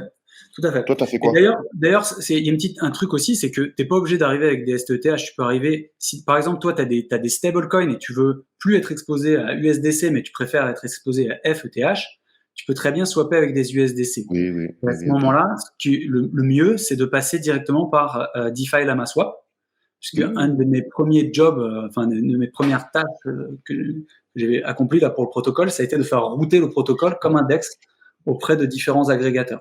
Donc en fait, quand tu utilises DeFi Lama ou OpenOcean, ils vont directement aller regarder qu'est-ce qui est le plus intéressant entre le fait d'aller l'acheter sur le marché ou de le minter, et il va te faire le meilleur ratio. Donc tu te prends pas la tête et Bref. du coup, il va aller directement swapper tes USDC au meilleur prix pour des STETH et aller minter tes FETH. Donc vraiment, ça Ok, c'est la donc petite astuce. passer par DeFi Lama, et c'est vrai dans la plupart des cas d'ailleurs, passer par DeFi Lama Swap pour être sûr d'avoir le meilleur prix. Ok. Donc, qu'est-ce que tu fais? Tu mines tes FETH, Ouais. peu importe avec quoi, tu passes par Oui. DeFi Lama, tu mines tes FETH, et ensuite, tu vas aller les déposer dans la Rebalance Pool pour aller te faire là, soit 44%, soit 30%. Et toi, tu as choisi la deuxième, celle des singes. Ouais, tout à fait. Tout à fait, parce que je me dis, là, s'il y a un DIP qui met le protocole sous 130% de collateral ratio, ça peut me permettre de choper des XIS avec du gros levier et avoir un upside. Alors, si je fais ça, c'est que je suis confiant dans le fait que le protocole va se rééquilibrer par lui-même. Je suis confiant dans le mécanisme. Nous verrons bien. Nous verrons Voilà, bien. je croise les doigts. Mais potentiellement, s'il se rééquilibre bien, je chope des XETH dans un DIP de marché avec un levier x4. Et donc, à la fin du bull, ce petit DCA bien millimétré devrait être plutôt bénéfique. Quel est le troisième jeton dans la poule des singes de le FXN. Est-ce qu'il fait référence au FXN, Ramzan? Non, le FXN, je pense qu'il est dans les deux poules. D'ailleurs, il faudra que tu nous en parles. Tu nous as pas encore parlé, Ouais. ou trop peu, mais il y en a un troisième dans la. Il y a 3 couleurs. Où est-ce que tu... Ah, c'est le... alors, ok. Le rouge, là, le rouge à plat, c'est le XETA, XETher.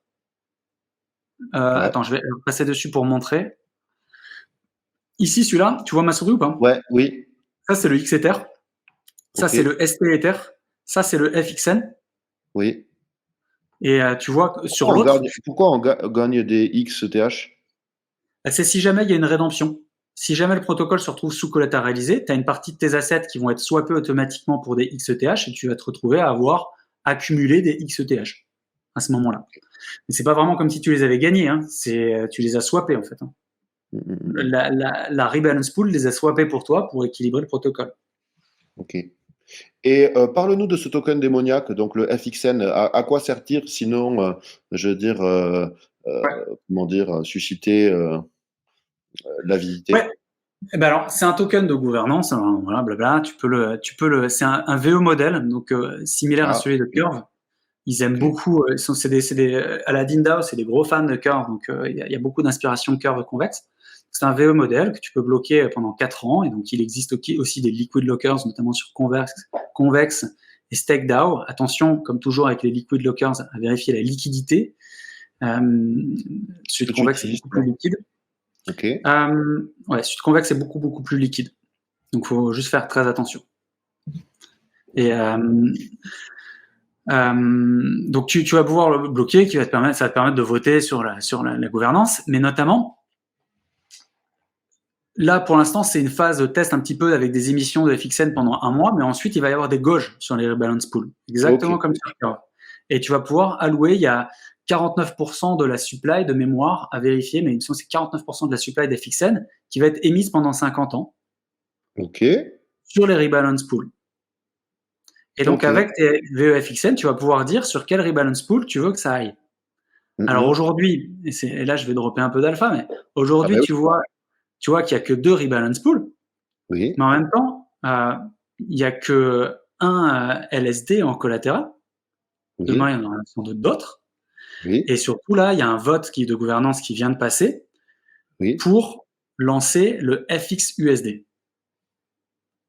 Autant moi j'adore le paradigme de ne pas être lié au fiat, mais il y a plein de gens qui ont du mal à s'y faire, qui ne comprennent pas trop, puis qui n'ont pas envie d'avoir un stablecoin qui bouge. Alors moi je suis très à l'aise avec ça, mais c'est pas le cas de tout le monde. Du coup, il a été voté le fait de lancer un stable dollar. Donc, il va y avoir un stable dollar qui fonctionne exactement de la même manière, du coup avec un X token potentiellement encore un petit peu plus volatile. Et du coup, ça va faire une rebalance pool supplémentaire. Et c'est là que j'en viens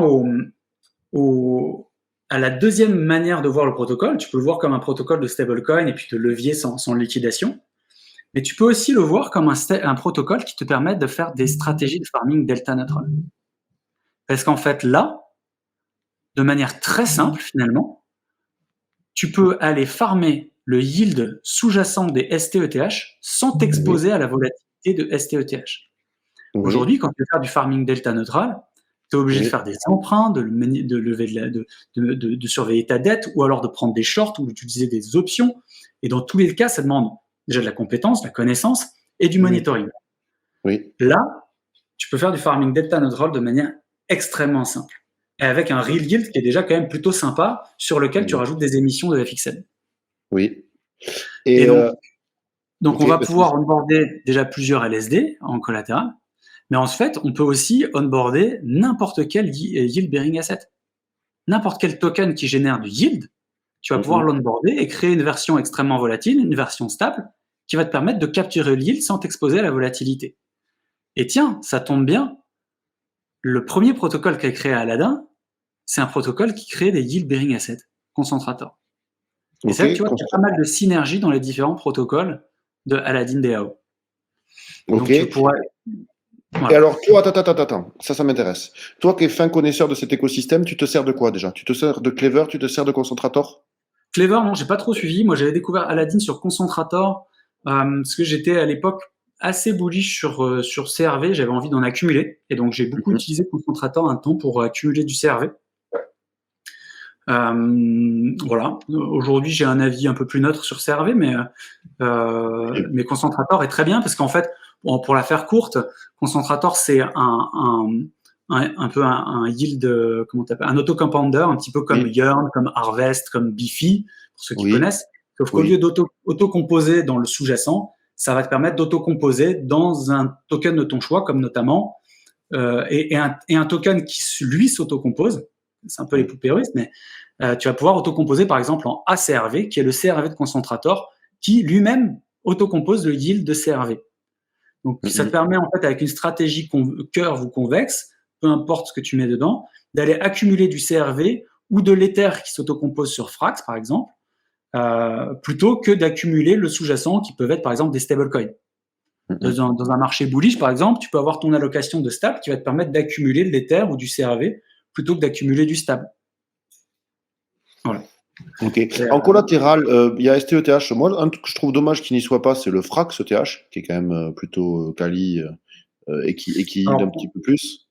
Ouais, Kali, à chacun de se faire son avis là-dessus. En fait, aujourd'hui, le choix a été fait de d'abord onboarder STETH parce que c'est un des assets les plus liquides de la DeFi. Et en fait, ce qui est magnifique là-dedans, c'est que les stablecoins qu'on crée aujourd'hui, vu que tu peux les swapper au prix de l'oracle, ils sont aussi liquides sur le marché que STETH. Donc, en tant que protocole, on n'a pas besoin d'aller pisser des incentives sur les DEX ailleurs, comme sont obligés de le faire beaucoup de projets, aller accumuler du CRV, machin, etc., pour aller donner de l'incentive externe, puisqu'en fait, tu peux swapper sur le protocole avec la même liquidité que STETH. Ok. Il y a un Warrior Link qui se demande dans le collatéral si le X-Link pourrait... un Link Marines, je crois que c'est les Marines. Je sais pas trop ce que c'est. Je connais pas X-Link, donc je sais pas répondre à ça, mais grosso modo, n'importe quel ERC20 qui génère du yield, tu vas pouvoir l'onboarder. Et du coup, tu vas avoir une rebalance pool qui va te permettre de capturer le yield sans t'exposer à la volatilité du marché. Et du coup, tu comprends que le système de gauche du FXN va permettre de rajouter de l'incentive en plus du yield sous-jacent, rajouter de l'incentive sur les différentes rebalance pools. Donc, tu peux avoir des protocoles, et les premiers intéressés peuvent être les protocoles de LSD, qui vont avoir de l'intérêt à accumuler du FXN pour pouvoir diriger des incentives sur ces rebalance pools, parce que ça leur permet tout simplement d'avoir plus de liquidité sur leur protocole à eux. Alors regarde, il y a quelqu'un qui allait faire un petit audit rapide, c'est Ronron, qui nous ronronne dans les oreilles. Le premier holder de X7, c'est la team, le concentration ou un holder sauvage? Donc ça, je sais pas exactement ce qu'il entend par là, hein, mais je suppose que... J'en sais rien, il faudrait aller regarder. Donc, je suis pas allé voir là tout de suite on-chain qui c'est qui hold 31% de X6. Sur Etherscan, visiblement, il a regardé. Ouais, j'imagine. Je sais pas, je connais pas les adresses de la team. Je suis en train de réfléchir. Non, est-ce que ce serait pas une pool? Ce serait pas une pool curve par hasard? Ce serait pas un contrat le holder? C'est Faudrait utiliser Bubble Map ou je sais pas, des trucs compliqués. Mais ouais. Regarde si c'est un EOM ou si c'est un contrat qui hold, mais 31%, ça me paraît beaucoup pour être juste quelqu'un. C'est probable que ce soit la pool curve. Parce qu'il y a une pool curve X10. Donc en fait, voilà, ça c'est l'autre manière de voir le protocole. Et ensuite, pour finir de répondre à ta question sur le token, le FXN, oui. C'est aussi un token de revenu sharing. Donc en fait, quand tu le stake, tu vas récupérer 75% de tous les revenus du protocole. Donc, ce soit les mint et redeem fee, 75% vont tomber VO token holder, mais également il y a une partie du yield des STIs qui est reversée aussi au token holder. Ok, c'est intéressant. Attends, quel est le tokenomics de ce token? C'est-à-dire que est-ce qu'il est illimité? Il y a une max supply? Il y a des choses un peu comme ça? Alors, je crois qu'il y en a 2 millions maximum. Il y en a aujourd'hui. Attends, on doit avoir tout ça, je pense, dans la doc. Il y en a 2 millions maximum. Il peut y avoir un cas où il y en a plus qui sont mintés, mais c'est un cas assez extrême. C'est si jamais la rebalance pool ne suffit pas. Ouais, exactement. C'est la Despérale. C'est la Despérale. En fait, On la dans ce connaît, cas-là, celle-là. le token, il vaut déjà plus rien, mais c'est vraiment. Non, dans ce cas-là, c'est pas bon. On la connaît, on l'a déjà expérimenté, celle-là. Si jamais la rebalance pool suffit pas à équilibrer le protocole et qu'elles sont vidées toutes les deux, il y a le protocole le protocole, 75% de tous les revenus sont reversés au VO token holder. Les 25 autres % constituent une réserve qui va servir à continuer d'incentiviser le mint de XETH si jamais la rebalance pool est complètement vide. Et si jamais cette réserve est vide, donc ça fait quand même beaucoup de situations, si jamais cette réserve est vide, à ce moment-là, ils peuvent imprimer du FXN, mais autant te dire qu'à ce moment-là, ce sera déjà trop tard. Oui. Et donc, il me semble que la max supply, c'est 2 millions de FXN. Il y en a 1 million qui sont déjà mintés, mais dont une grosse partie est bloquée, parce qu'il y en a 30% qui sont allés pour Aladdin DAO, et donc les holders du token de Aladdin DAO, et qui sont vestés. Il y en a une partie pour la team. Il y a eu un fair launch. Ça que j'aime beaucoup chez Aladdin, c'est que à chaque fois qu'ils lancent un token, c'est des fair launch. Il n'y a pas de VC. C'est très transparent et il crée beaucoup de synergie avec les protocoles qu'ils ont déjà créés. Je trouve ça assez smart. Et donc, alors moi, je suis pas un expert en tokenomics, mais non, mais c'est pas grave. Écoute, en tout cas, c'est accessible dans la doc. Que les singes qui savent lire aillent lire. Ouais. Il suffit de savoir lire, messieurs, et de le vouloir. C'est ça. Et tu as, t'as 49% qui sont distribués sur 50 ans. Là, de toute façon, ça, c'est comment dire c'est le million de tokens qui reste à émettre, en fait. Il me semble que, de mémoire, c'est ça. Si on va sur... je crois que CoinGecko est à jour. J'ai une question simple. Ouais. Quelle est ta stratégie? Tu dump ou tu hold? Dump or hold? Les FXN, je les hold. Ah, tu hold. Sur les autres tokens de Aladdin, est-ce que tu t'exposes à d'autres tokens de les Aladineries?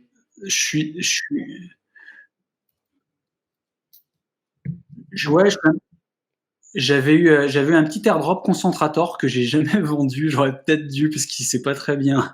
À tort ou à raison? Voilà.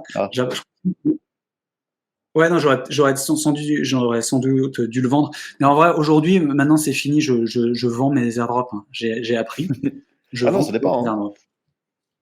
Il y a des airdrops. Ça dépend, mais je vends 50%. De quoi? Ok. Non, mais très bien. Je suis content que tu fasses ça parce que je suis en train justement d'acheter les airdrops en ce moment.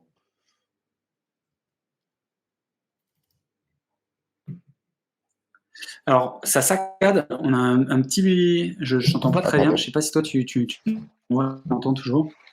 Il y a eu des petits passages robotiques. Tu achètes des airdrops, c'est ça que tu dis? Oui. Moi, j'ai acheté des airdrops. J'ai acheté l'airdrop de Tia et j'en suis pas mécontent. Et t'en es content? Ok, moi j'ai oui, le token c'est super apprécié. Ah ouais, le token c'est super apprécié. Disons qu'on sort d'un bear market et évidemment dans une phase de bear market, un airdrop, c'est de la neige au soleil. Hein. Donc, faut vite s'en débarrasser avant de se retrouver avec une flaque dans les mains. Mais là, on passe dans une phase de marché où justement les conditions météo ont changé. Ouais, enfin, tu as eu Donc des airdrops ça en peut être. boule, des airdrops en boule assez traumatisants, hein. Personnellement, j'en ai vécu que j'ai pas vendu et pendant le dernier bull et franchement, maintenant, je vends au moins 50% dès que je Bon, claim. ben, écoute, c'est très bien, c'est la Dès parole que de je la claim. sagesse. C'est... Ouais. Mais voilà, après, j'ai l'impression en discutant avec toi qu'on n'a pas exactement la même appétence au risque. Ah non, mais voilà, mais là, il faut prendre le maximum de risques. Moi, ça me paraît évident. On va pas rater cette belle année Et en 2024. fait, Et- justement, un airdrop, quand tu l'as, c'est risk-free. Donc, en fait, pour moi, autant prendre des profits. Et il y a énormément de chances qu'énormément de gens le donnent parce que c'est de l'argent Non, mais je suis gratuit. d'accord avec toi. Je suis d'accord Quitte avec à toi, hein. racheter, quitte à racheter si tu crois dans le projet et voilà, et quitte à racheter ce que tu viens de dump 2-3 jours après, tu seras sans doute plus gagnant que d'avoir hold de 100%. Et Bah, je me si tu souviens crois dans d'un le projet, il airdrop faut. comme ça, que je l'ai pris, c'était un montant vraiment important pour moi. Quand je l'ai reçu, j'étais, wow, putain, c'est dingue. J'étais tellement un peu, voilà, c'était beaucoup d'émotions. Je me suis dit, ok, je prends la nuit pour réfléchir. Le Mhm. lendemain, il avait perdu 50%. Je me suis dit, ah bah non, mais ça va forcément Eh, remonter. Et aujourd'hui, ça vaut moins 90 ou que moins qu'est-ce 95%. que Tu vois, je c'est? l'ai jamais vu. Qu'est-ce que Hein? c'est? Allez, name Bah, c'est dropping. PSP, c'est PSP. Tout le monde, Ah, elle part à tout soi, le monde putain, je s'est comprends dit, pas. Tu sais que je vais recevoir Mounir semaine prochaine. En plus, il y ah, excellent. a, et on va lui demander quand est-ce qu'il fait monnaie son coin. Parce que effectivement, je comprends pas pourquoi pas soit Mais allé se vautrer allez suivre, il y a pas mal lamentablement. de discussions sur le forum de gouvernance de Paraswap en ce moment. Il y a notamment une réduction de la supply qui est en train d'être discutée. Je ne sais pas où ça en est. Peut-être que ça a été acté d'ailleurs Écoute, en il ce faudra que tu moment. écoutes le Mais, live de la semaine prochaine. la DAO et la tokenomics a beaucoup changé par rapport à ce que c'était au départ. Ouais. Et bon, au niveau de la tokenomics, ça prend bonne tournure. Après, je trouve que le protocole, par rapport à d'autres DEX aggregators, commence à prendre un petit peu de retard. C'est mon avis. Ok. Et pas Par toujours rapport à quoi? au début. Par Voilà, tu vois, le il y a des principal solutions concurrent comme étant One Inch? ouais, OneInch, c'est le plus gros concurrent. Alors, moi j'utilise jamais OneInch. J'utilise quand même souvent Paraswap. C'est mon côté un petit peu protectionniste. Frenchy. J'en sais rien. Ouais, Frenchy. J'utilise beaucoup Paraswap quand même, mais c'est vrai que tu as des trucs, des concurrents comme Odos. Quand tu veux dump des tokens de farming, c'est génial parce que tu peux en choisir 5 ou 6 et pouf, ça swap tout dans ce que tu veux. Ok. Je Et connais en pas. plus, tu as des routes qui sont très très efficientes. Et autant à une époque, dans DeFi Lama Swap, souvent Paraswap remontait comme meilleur résultat. Ouais. Aujourd'hui, c'est moins Je, le cas, je trouve. je vais lui C'est faire moins le cas. remonter, hein. Il va avoir les oreilles qui chauffent, hein. Il va pas aimer, hein. Ah C'est, bah, peut-être, mais bon, après, bon, voilà, ça reste une team sérieuse, hein, donc ils vont peut-être arriver avec des innovations, c'est tout ce que je leur souhaite. Et j'attends toujours d'ailleurs qu'ils routent FX Protocol, hein, je les relance un peu souvent avec ça. Ah, mais Mais, écoute, on va faire passer le message. mais, On va passer le message. Bon, écoute, on arrive. En tout cas, je te remercie énormément pour cette présentation qui est quand même assez complète, qui donne vraiment envie de s'intéresser au projet. Après, chacun, je veux dire, a trouvé sa méthode. C'est pas sans risque, ce genre de choses, hein. On est dans la défi. C'est-à-dire que moi, j'ai ouais, réalisé il y a pas si longtemps que ça que, en fait, finalement, les altcoins, tu vois, la défi et tout ça, c'est pas fait pour tout le monde. Donc, mesdames, messieurs, voilà, si ça vous inspire pas, n'y allez pas. C'est pas du tout sans risque. Il y a plein de risques. Moi, je trouve ça non, merveilleux, ça me fait rêver. Mais il y en a qui se donnent des maux de tête et ça fait gagner de l'argent à certains, ça en fait perdre à d'autres. Donc tout à c'est en fait. fait vraiment c'est pas pour tout le monde le défi. Moi, je pense que Bitcoin, tu vois, ou Ether sont quasiment pour tout le monde. Donc c'est la recommandation d'usage. En fait, c'est pour les gens prudents, pour les gens intelligents, pour les gens patients, il y a Bitcoin. Le problème, c'est que j'en croise jamais ces gens-là. Je leur dis toujours d'acheter du Bitcoin ou de l'Ether et c'est pas ce qui et ça se retrouve avec des mêmes coins. Donc bon, mais Ah ouais, mais ça, c'est le grid, ouais, pour c'est le ceux qui côté achètent les casino. mêmes coins comme des débiles, il serait peut-être intéressant de s'intéresser à la défi. C'est-à-dire que c'est bon, votre tolérance au risque me paraît bonne. Voilà. Et c'est ça. Et en soi, il y a des très belles communautés comme celle de DeFi France. Pour ceux qui sont curieux, qui ont envie de comprendre ce qu'ils font, bah, n'hésitez pas à nous rejoindre sur DeFi France. Il y a beaucoup de bienveillance sur le Discord. Il y a plein de chans qui font que tu es sûr de pas te tromper en posant ta question, tu es sûr de pas couper une conversation. Il y a des chans pour les questions. Et il y a toujours plein de gens qui sont ravis d'éduquer. C'est aussi pour ça que moi je fais les meet-ups, c'est pour onboarder les gens, pour faciliter l'accès à tout ça, parce que c'est vrai que c'est pas facile. Il y aura peut-être un jour où ce sera beaucoup plus, un peu plus, toutes ces choses-là se passeront peut-être un petit peu plus en coulisses, si tu veux, et tu auras des applis qui faciliteront l'accès. C'est pas encore tout à fait ça. Et je trouve que c'est bien justement de responsabiliser les gens parce que les gens, ils veulent le yield sans la responsabilité. Et, euh, et Oui, en mais fait, ils je l'auront trouve que, pas, enfin, si, ou ils se feront rack à un moment donné, en fait. C'est juste Voilà, ça. enfin, ça, je veux dire, il n'y a pas J'ai de. monté mes écueils, mais je suis plutôt passé à travers les mailles des hacks. J'ai subi que un hack et j'ai pris un airdrop la semaine d'après qui m'a refait. Donc, bon, voilà. Attends, ça Mais, arrive. mais par contre, j'ai fait des erreurs. T'en fais pas. Comment? T'en fais pas. Ouais, j'ai fait des erreurs qui m'ont fait perdre beaucoup, beaucoup d'argent, mais c'est des erreurs et donc alors j'ai un peu balisé, mais après j'ai aussi regardé, bah, comment ça m'a appris quelque chose et voilà, c'est un apprentissage cher, mais j'ai appris quelque chose et du coup, je trouve que c'est une belle valeur de re-responsabiliser les gens quant à leurs finances personnelles et c'est des belles valeurs que transmet la DeFi, quoi. Mais il n'y a rien de tel qu'un rug pull, hein. Pour se responsabiliser, Ah ouais, c'est sûr, c'est ça sûr. fait toujours, Ouais. ça fait Et toujours qu'est-ce qui fait réfléchir. qu'à un moment, tu es allé sur ce projet qu'un rug pull alors qu'il y avait des red flags de partout? Bah, Ah, ça mais bien t'apprend sûr. Non, mais moi, je beaucoup me suis toujours fait de avoir par psychologie cupidité, hein. personnelle. Ouais. Je me suis toujours fait avoir par cupidité. Alors, je te fais remonter des questions qui sont Ah yes, tout à fait ouais. sensées. Voilà. Alors, c'était quelqu'un qui demandait, c'était par rapport au L1, parce que j'ai l'impression que là, toute cette sorcellerie, elle est sur Ethereum. Ethereum, c'est Et sympa, hein, c'est oui, la finance décentralisée, mais c'est ouais, la finance décentralisée pour les millionnaires. ouais. Moi, je me souviens que mon premier défi Summer, je me retrouvais à faire j'entrais dans des boucles, je comprenais pas ce que je faisais. À la fin, je me retrouvais avec une facture de 500 euros. Bon, Mmh. ça m'a vite calmé, tu vois, je veux dire, Ouais, ouais, en tout à fait. gas fees. Donc, je sais pas à combien sont les gas fees en ce moment, mais je sens qu'une boucle Ouais. sur FX Protocol, ça doit faire mal un peu. Alors Euh, déjà, justement, l'intérêt, c'est qu'il y a pas de boucle, à faire. Tu peux oui, faire des leverages sans boucle. Mais oui, effectivement, là, en ce moment, tu peux avoir des fees importants. FX, pour le moment, est uniquement sur mainnet. Maintenant, les tokens, le token de gouvernance est uniquement sur mainnet aussi, mais les autres sont bridgés sur Arbitrum et tu as un peu de liquidité sur Curve sur Arbitrum. Pour ceux qui veulent s'exposer à X6, par exemple, ils peuvent le faire sur Arbitrum, donc à des frais qui sont très très faibles. Attention au prix, parce que la pool n'est pas toujours aussi bien arbitrée, et pas forcément toujours arbitrée avec le mainnet, donc il faut bien regarder les prix des tokens. Donc ça, c'est une possibilité. Et maintenant, comme je t'ai expliqué, bah, le protocole peut onboarder n'importe quel token qui génère du yield. Donc, il est probable qu'à terme, il y ait des versions du protocole sur d'autres réseaux. Pour le bah moment, écoute, c'est uniquement mainnet. c'est très souhaitable, hein, parce que moi, je trouve Mm. que Ether, en fait, c'est pas, c'est de par sa structure de prix, hein, ça coûte un fric fou, et c'est pas du tout inclusif, hein. Je veux dire, honnêtement, si tu prends, en fait, je suis d'accord, hein, c'est super, c'est là où il y a le plus de cerveau, c'est le plus vieux, c'est le plus résistant, c'est la neutralité la plus crédible. Je comprends tout ça, tu vois ce que je veux dire. Mais d'un point de vue expérience utilisateur, c'est affreux. Ah oui, Donc, c'est sûr, mais en fait, ce qu'il faut accepter aujourd'hui, c'est que Ether, à terme, n'a pas vocation à être utilisé par des utilisateurs individuels, mais essentiellement par les roll-ups. Le problème, c'est qu'aujourd'hui, bah, les oui, mais roll-ups ont bon, nous, besoin. on veut aller sur FX Protocol, on veut, Eh oui, mais ça viendra. Alors, voilà. pour le moment, c'est soit C'est-à-dire que c'est, effectivement, bah, tu passes tes TX le dimanche, ou alors tu peux aussi utiliser une fonctionnalité qui est assez chouette de Rabi, qui te permet de. Rabi a une fonctionnalité qui te permet de passer tes TX quand le gaz est faible. ah ouais, Donc ok. si t'es pas trop, si t'as pas besoin, si t'es pas trop regardant sur le prix actuel des tokens, etc., tu peux lui demander, il va lui-même passer ta TX quand le gaz est plus faible. Voilà, c'est une option. Et pour ça, Rabi est vraiment sympa. Ou alors le dimanche matin, etc. Ou alors bah, tu attends que le protocole soit live sur les autres layers. Aujourd'hui, les autres, quand tu builds un stablecoin, tu as besoin quand même qu'il soit résilient. Et je comprends le compromis du protocole qui est de le faire sur mainnet à ce niveau-là. Mm. Non, non, mais Par contre, moi aujourd'hui, enfin, je passe pas mal de temps à aller démarcher d'autres protocoles pour créer des synergies, d'autres DAO pour que bah, elles découvrent aussi ce qu'on fait, etc.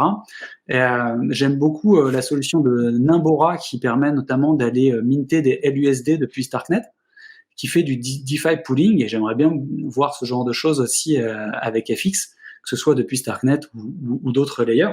Ce serait super cool, parce que ça te permet en quelque sorte de mutualiser les frais du mainnet à plusieurs et d'aller un peu. Ouais, c'est ça, ça te permet de mutualiser. ok. Et On verra peut-être des mais choses là, comme ça arriver aussi. comment? On verra peut-être des choses comme ça arriver aussi. Ok, ben c'est ce que je souhaite. En tout cas, c'est très beau. Ouais. Mais là, c'est la fin de la mission. Donc, la fin, elle est classique. Tu as beaucoup parlé d'FX Protocol. Là, est-ce que tu nous donnerais tes coups de cœur Et tes stratégies, toi, par exemple, ton folio, toi qui es très conservateur, ton folio crypto, il est composé de quoi? Il est composé, alors déjà, comme je te disais, je suis pas exposé à 100%, je suis exposé à peu près à 60% en Ah, ce c'est pas moment. mal, c'est honorable, c'est honorable.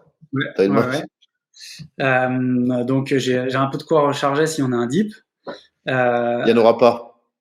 Non, j'en sais rien. Là. en fait, c'est Je n'en sais possible parce rien, que je n'en sais rien. tout le monde attend un truc similaire à ce qui s'est passé sur le dernier bull et c'est possible qu'on nous le donne jamais. Donc on verra. Écoute, on verra. Donc je suis pas mal, je suis beaucoup sur ma partie volatile, je suis beaucoup exposé à Ether, à bien un petit peu à Bitcoin, à AV aussi. Ok, Et ensuite, un petit peu de FXN, un petit peu de. Tu me demandais tout à l'heure sur les protocoles d'Aladdin. J'ai un petit peu de ouais, LD aussi. ok, Et le protocole en fait qui chapeaute un petit peu tous les autres, grosso modo, ouais. qui est la DAO en fait, qui est la DAO. Puis ensuite voilà, j'ai des petites miettes de trucs à droite à gauche. Un Quoi? peu de LQTY aussi. Euh, Ah oui, oui, ok, l'equity. Ok. voilà, grosso modo. Ok, bon, t'es assez conservateur Ouais, dans je ton suis portfolio. T'as pas menti, hein. Ouais, et puis en fait, sur le dernier boule, je m'étais beaucoup exposé à plein de petits trucs, j'avais plein de petites lignes de trucs, et ça me faisait Mhm. beaucoup de charge mentale. C'est J'arrivais vrai. pas à prendre des décisions. J'avais beaucoup de mal Let it à prendre go, des let it décisions. go. Faut laisser courir là. Faut... Non, mais en fait, au bout d'un moment, en fait, là, Ouais, ouais, je suis d'accord avec le toi. bear, je me suis dit, OK, les trucs qui sont sûrs de remonter, pour moi, c'est Bitcoin Ether. Donc, toutes mes petites Mhm. lignes, hop, je coupe, je prends Bitcoin en Ether, et puis à la limite, je rediversifierai dans une deuxième partie de bull market, quoi. C'est un peu. Ok, autre Mais question, mais AV, merci. j'ai une belle conviction personnelle dessus. Euh, voilà, donc on a accumulé pas mal pendant un peu de CRV aussi, comme je disais tout à l'heure. J'en ai accumulé un peu pendant le bear market. Et voilà. Ok, mais c'est super. Non, non, mais merci pour de toute façon la transparence, les stratégies. C'est écoute, chacun sa Oui, cuisine, chacun son appétence au risque, chacun voilà ses centres d'intérêt. Il y en a, c'est très bien, c'est très clair. ouais. Mais autre question, des stratégies par contre. Alors là, tu dois être plus peut-être, c'est déjà exotique puisque tu es dans FX Protocol qui est un protocole jeune. Tes stratégies de farming, Ouais.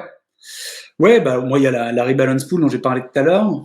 Et puis ouais. sinon, moi, j'aime bien farmer sur les VE33 qui ont un peu vent en poupe en ce moment. Tu vois, tous Quelles les sont-elles? comment? Quelles J'ai sont-elles? encore des positions sur Vélodrome, par exemple, Ok, Ramsès. Là, ouais. il y en a des un peu plus récents là en ce moment avec. Ça ressemble.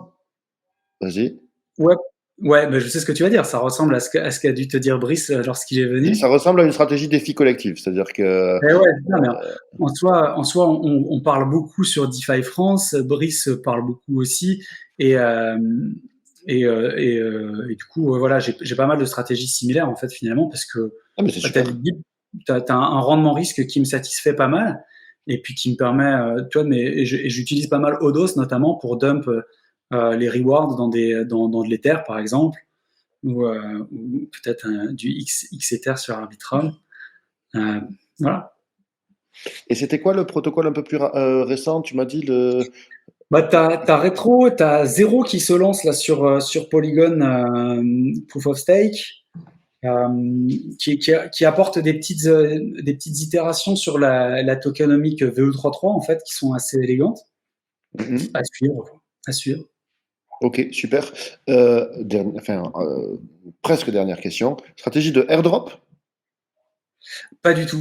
Les airdrops, c'est en fait, j'ai un moment, c'est vrai que tu as fait tellement de threads sur Twitter. Euh, euh, Non, mais on peut pas être euh, partout, hein. ouais, C'est c'est peut-être quelqu'un qui pose. ZKEVM, Alice, ouais, effectivement, je sais plus. À confirmer. Les airdrops, ouais, j'ai essayé de farmer un peu, mais au bout d'un moment, j'avais vraiment l'impression de faire des trucs débiles, quoi. En fait, aller farmer de l'airdrop, pour moi, ça n'a pas de sens. Alors, ok, ça peut rapporter de l'argent, mais j'ai vraiment l'impression d'avoir des journées qui servent à rien, si ce n'est juste rapporter de l'argent. Et en fait, Oui, non, mais c'est. il y a eu une phase de ma vie où j'étais focus là-dessus, sur gagner de l'argent, coûte que coûte, peu importe comment, voilà, quitter la rat race et tout le pataquès que tu trouves partout. Mais je suis arrivé dans une autre phase de ma vie où j'ai besoin de choses qui font du sens.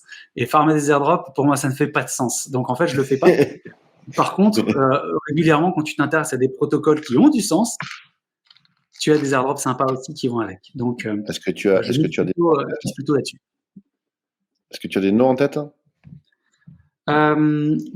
Typiquement, ça va encore te rappeler quelque chose, mais C'est très bien. utiliser Maverick sur zK-Sync, en ce moment, c'est pas mal. Si, ouais, j'ai une exposition en Mav aussi, un bel airdrop, d'ailleurs. Que tu as dump ou que tu as pas dump?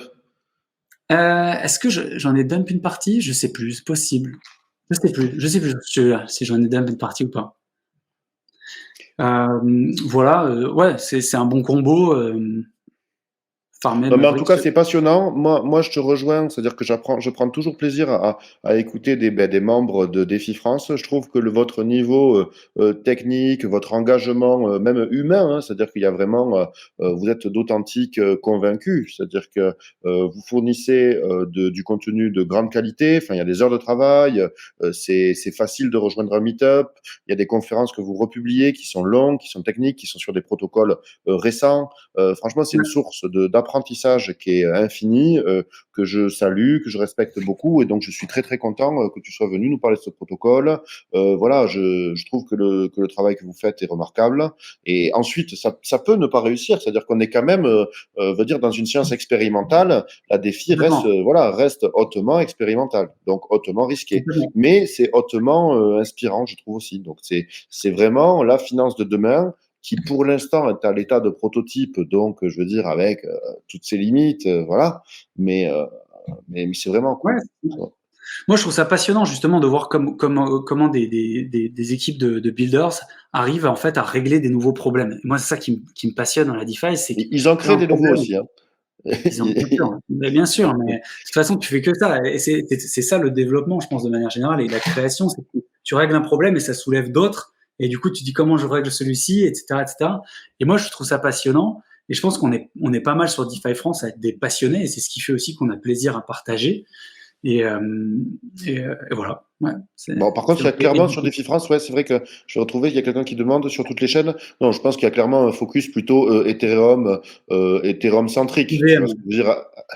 EVM, ouais, voilà. Moi, je suis plutôt sur tout ce qui est EVM. J'ai pas trop suivi les autres trucs. En fait, il y a un moment où, au début, quand j'ai découvert la DeFi, j'avais un peu une forme de FOMO d'information où j'ai cherché tous les trucs, machin, à droite à gauche. Mais d'un moment, tu deviens fou. Il y a trop d'informations. Tu es obligé de faire des choix. Et donc, moi, je suis plutôt. D'ailleurs, là, depuis que j'aide FX, je suis un peu moins aussi l'actualité. Tu peux pas être au four au moulin, en fait. Donc, Non, c'est pas mais évident. bien sûr, à trop embrasser, on est très mal. C'est voilà, donc Et ouais, c'est ça. Et ouais, c'est ça. C'est que quand tu vas être un peu partout à la fois, t'es en fait et nulle finalement. part. Partout et Ouais, nulle part à la fois. ouais, Donc, c'est ça. bon, en tout cas, moi, c'était passionnant. Tu m'as quand même suscité mon intérêt sur FX Protocol. Donc, je suis très content. Tu Génial. pourras revenir quand tu veux. Je Eh remercie ben, tous les gens avec grand plaisir. Avec grand tous les gens qui nous ont écoutés. On peut, voilà, j'invite les gens à rejoindre. Ben, si vous vous intéressez à la Défi France, c'est quand même un des plaisir. Ouais, lieux n'hésitez pas. de référence. Et s'il y a des builders qui nous regardent ou des asset managers, tout ça, n'hésitez pas aussi à prendre contact pour qu'on puisse voir comment on peut intégrer FX ensemble et créer des synergies, comme on dit dans le jargon. N'hésitez pas à me contacter. Plus on crée de connexions, mieux c'est pour tout le monde. Ben, écoute, c'était super. Merci Cyril, merci à tous ceux qui nous ont écoutés et à très bientôt. Bonne fête. Merci à toi pour ton invitation. Ouais, très très bonne fête à tous et puis au plaisir.